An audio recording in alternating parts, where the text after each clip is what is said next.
scissors, scissors, scissors, scissors.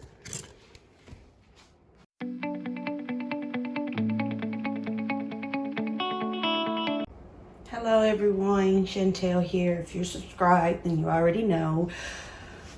First, I would like to say good morning. Well, it's morning for me, so whenever you're watching this, good morning, good afternoon, good evening, or good night. Yeah, well, it's morning for me. I have to try to record my videos before my children get up. So, I mean, if you're subscribed, then you know I have children. I'm the owner of Designs by Monet. I make birthday outfits, shirts. I paint door hangers on canvases or wood. It can be things for your home, your business. I decorate Converse as well. That's what's in behind the machine and the black board over there. I have to make a Coco Melon first birthday board. But anyway, this video will be of embroidering. As you can see, the PE 770, which they do not sell anymore. It's the PE 800. I think 800 or 880. I'm gonna check into that just so I'll be able to tell you all right. Okay, so it is PE 800. Now, I did hear that they were discontinuing the PE 770, but allbrands.com has it for $9.99, which I didn't pay that much. I think I paid like $6.75 for mine. But that was I think over 3 years ago. So yeah, but the PE 800, it has like a color LCD and a little more designs inside of the machine and stuff. So I think that's the reason why they charge more for that machine now. Hopefully that machine does not, you know, mess up or any of that extra stuff like this one does if it's, you know, too much work for it. But anyway, I actually was asked if I could show embroidering like different types of fabric. So that's what you see right here. I have the really fluffy one. Oh, and you see that got on there. And I got a regular like cotton fabric. And then I have this one. It is actually stretchy. And it's pretty thin. Very, very thin. Very fragile fabric. So I'm going to show you how to embroider on these three. This one you have to be very careful with and not to stretch. But we'll get into that once we get to that point. I have the hoop right here. I was going to hoop it on video, but I remember I have shown you all how to hoop. I may end up still hooping it just in case for the people that are just now joining. But we'll zoom in for all that. Okay. We are going to hoop this. This is a 5x7 frame.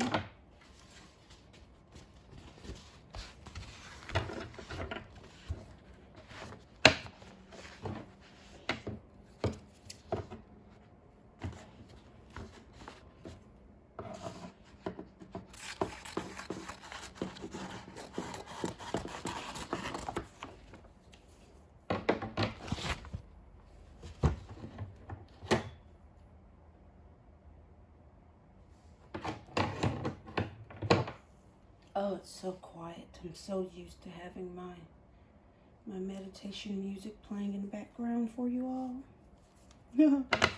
I decided not to put it on today. Oh, I had a good night's sleep. My husband got up and dealt with our 3-year-old because he has made it a habit. I'm tightening it up. I'm so sorry I wasn't speaking through this. I've already, well, I have been speaking through it. I did it in my other video. That's why I, decided to conversate instead of tell you how. But all I did was, like, I got my stabilizer and I measured it. I cut it a little bit on the outer sides so that it pops out some, and then you stick this down in there just right on top. And then what I was doing this is I was pulling it so it can be tight. It makes this sound when you hit the back of it. If it sounds like a drum, then it's good. You did it right. And then I cut the edges some if they're too big around. But in my other video, I did say I got this off of Amazon. This is Cutaway Stabilizer. It was a really huge roll. I think I spent like $25 on it, but I got it last year. I don't embroider as much as I used to because people, they like more of my painted things, or like things for parties. I mean, I embroider. I just don't embroider as much as I did before because I have to do so much of the other stuff. And I've barely done much embroidery. People think, like I don't do embroidery anymore, but I still have a few orders with embroidery, like, backpack or sometimes birthday outfit, things like that, which that's what I use this black fabric for. I used it for a Minnie Mouse head for a birthday outfit that I just made a couple of weeks ago. But, okay. We got the stabilizer in there. I have this stuff to show you. So I'm going to move it back so that you get a better view and I just don't be right there in the camera on you. Okay. So, I said I was going to show you all this. When you're doing applique, this is what you need for the back of it. It's like an infusible bond. Trying to find the best way I can explain this. Let me open it up. Okay. Like this side right here, it's rough. So what you're going to do, if you're using this fabric for applique, you're going to iron this to the back of this. Then once you do that, this paper right here, this is paper, it peels off so that this right here is the only thing left on the back. So as you're embroidering it and you have to cut it, because with applique you have to cut the fabric away. It keeps it from getting very frilly like this. It keeps that from happening all on the edges when you do that to this fabric.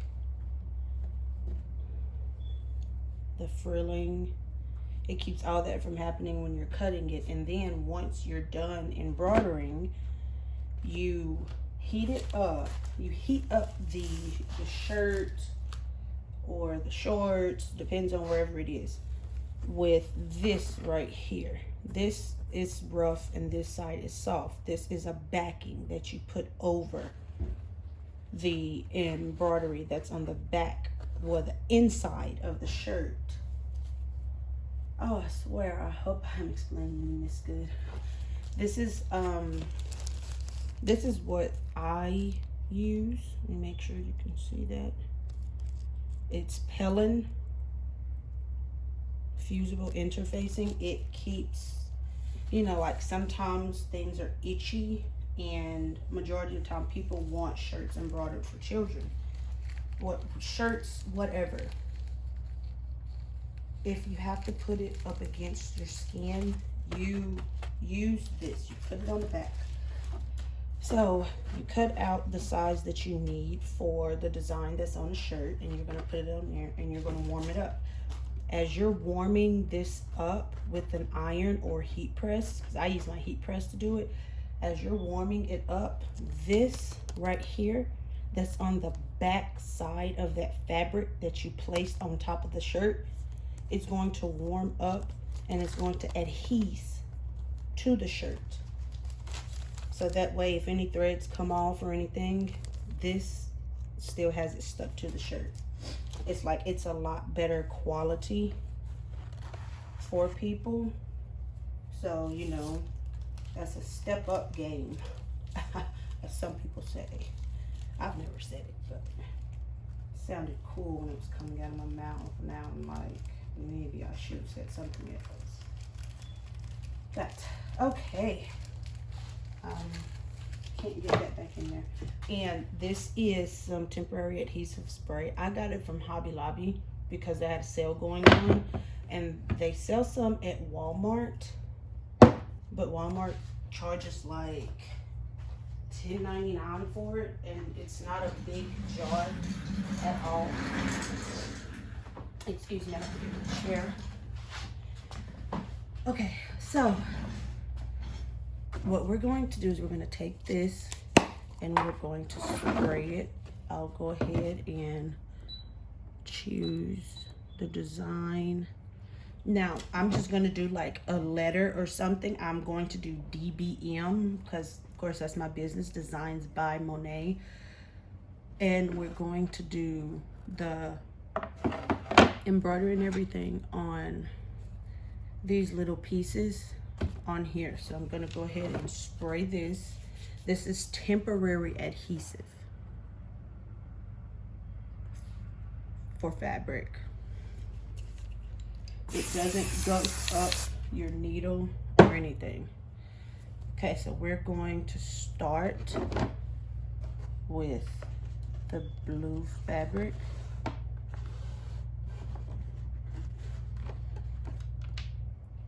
Then we're going to go to the pink.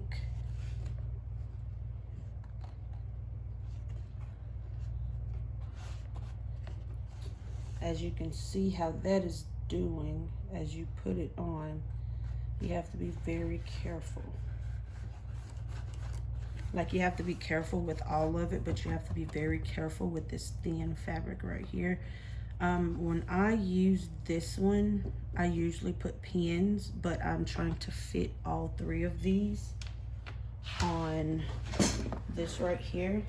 I have a lot of work that I gotta do, so I'm just trying to make sure that I do my video like I promised. So I'm squeezing it in.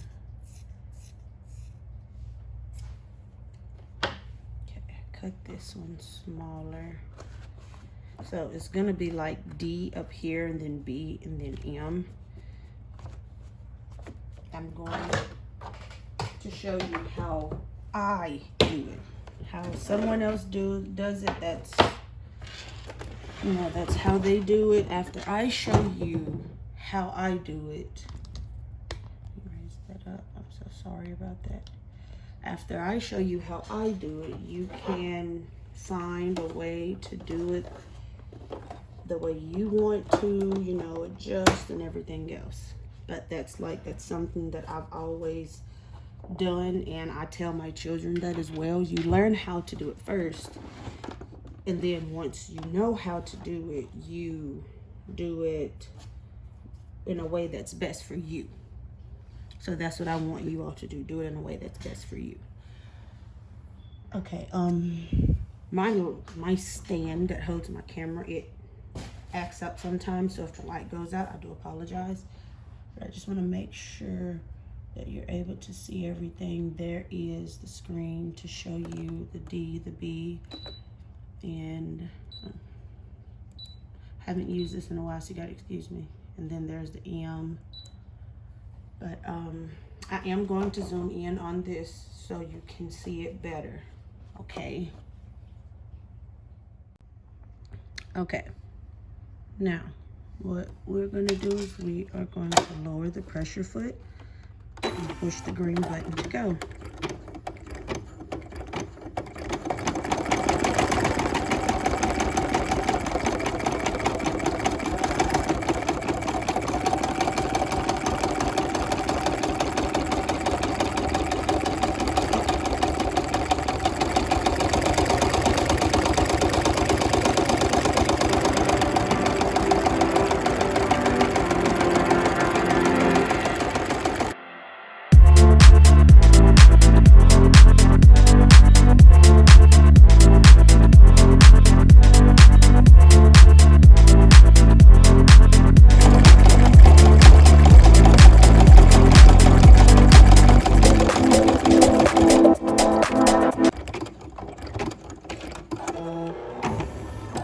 Okay, so that one is finished. You see the thread did not cut.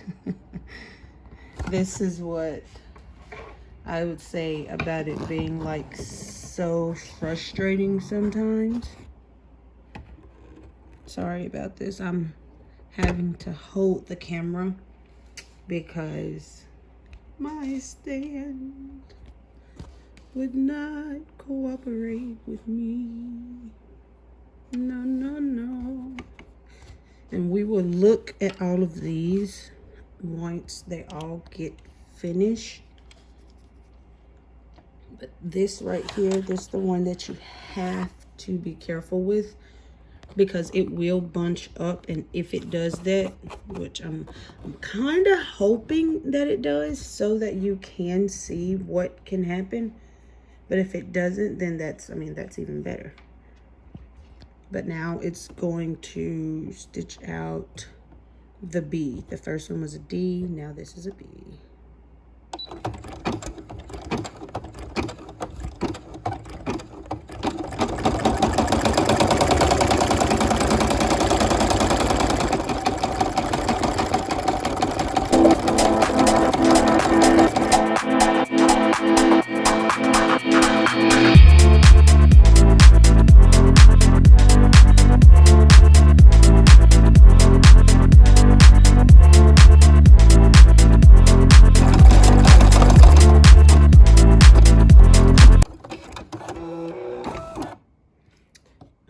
Okay, now that one is done. I have to cut the thread back here because it doesn't want to cut today. This is one of the nuisance that I'm so happy I do not have to deal with. Now I'm going to rethread this and I will be right back. Okay, I got it rethreaded. Now I wanted to talk to you all about this.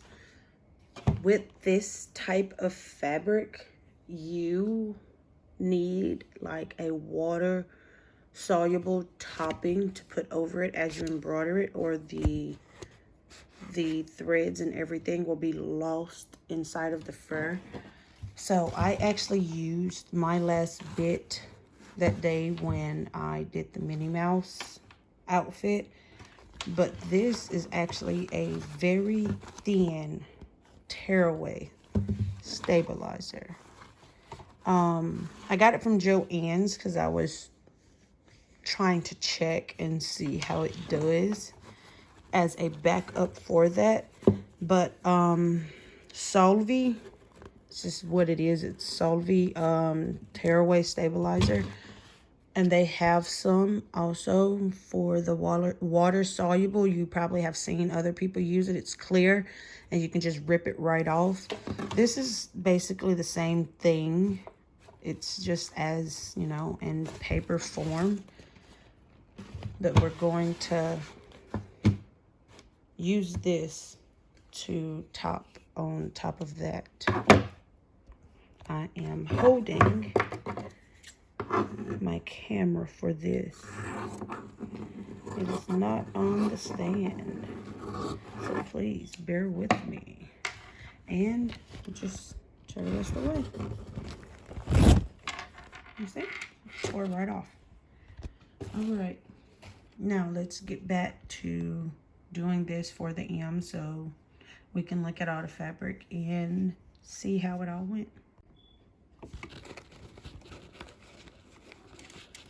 Now, when you do this, you do have to hold it at first to make sure that it doesn't go anywhere.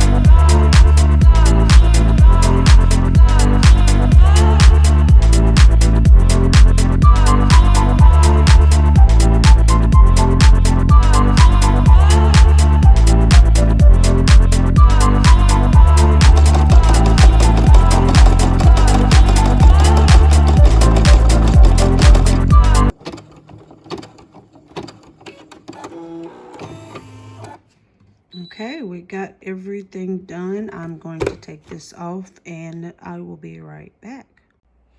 Okay, so this is how it looks. With this, just tear it off.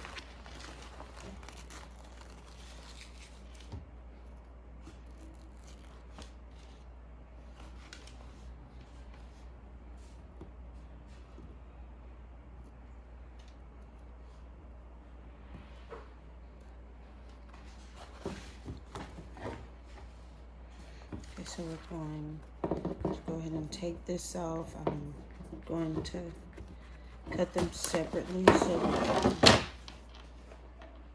look at the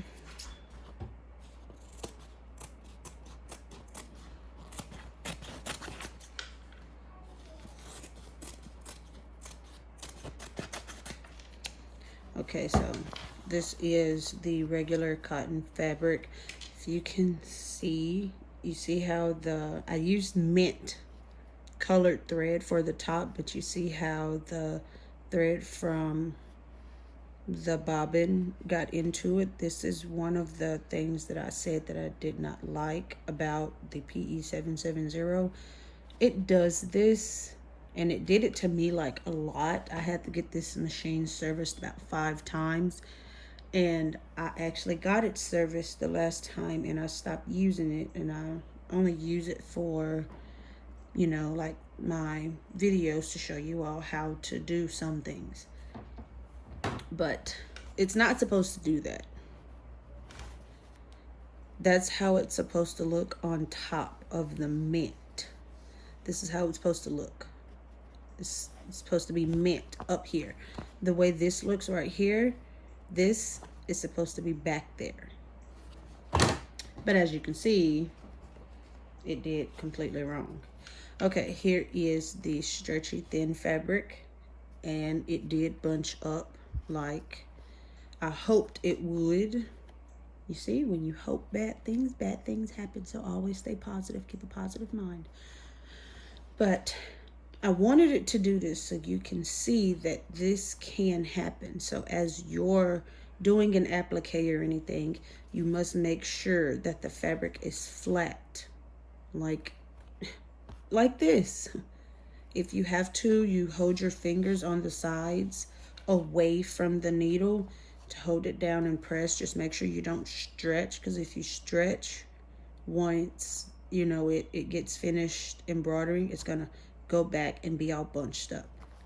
So do not stretch your fabric, do not pull it, do not do any of that. Just lay it flat on there, and to keep it from moving around or bunching up and things like that, just put your fingers on the sides to keep it down.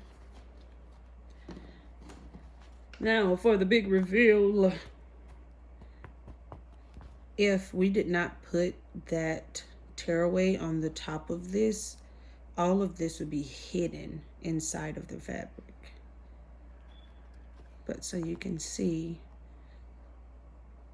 so that any type of water soluble that you can put on top and tear it off, I suggest you do it, because if you don't, then your threads will be hidden in the fur. So and you want it to look professional, like you want it to look legit. So you have to make sure, you have to make sure that you do that, or it will not show up on here. So these are the 3 things that we did today. We did cotton. I have no idea what kind of spandex. Boom. Spandex with little polyester, probably some nylon. I don't know. It's just the way they make fabric is completely weird. And then we have the plush fabric. So this is it for this video. The person that asked me to do this, I really hope that, you know, I did pretty good. I know you asked for jean fabric, but I don't have any jean fabric. I don't wear pants, so I couldn't like, oh well, let me get some of my dirty ones and embroider it. But I don't wear pants, and all the pants that we have in the home, they're being used by my husband or children, and I did not want to, you know, cut a pair of someone's jeans up or anything. So if I can get some fabric, like, you know, jean fabric, I will do that video for you. I do apologize for not including it in this one, but as I always say, if you have any questions or you would like a certain type of video, please let me know in the comments. I'll include my email as well and my number, to where if anyone needs any help, you can call or text. If you have any questions, you can email me. It's all my business information. None of it is personal. So yeah, I will include all that down there, and the names of the products that I showed you all, this, and the backing for the shirts, and the Heat and Bond Lite, which you can get this from Walmart, Hobby Lobby, Joann's, basically any craft store that sells thread, needles, things like that. Well, as I said before, that is it for this video. If you like the video, please like. If you like my content, or you would like to keep watching my videos, please subscribe. It is greatly appreciated. Thank you all so much for watching. I really hope I was able to help someone with this video. Thank you again. Thank you, and have a very blessed day.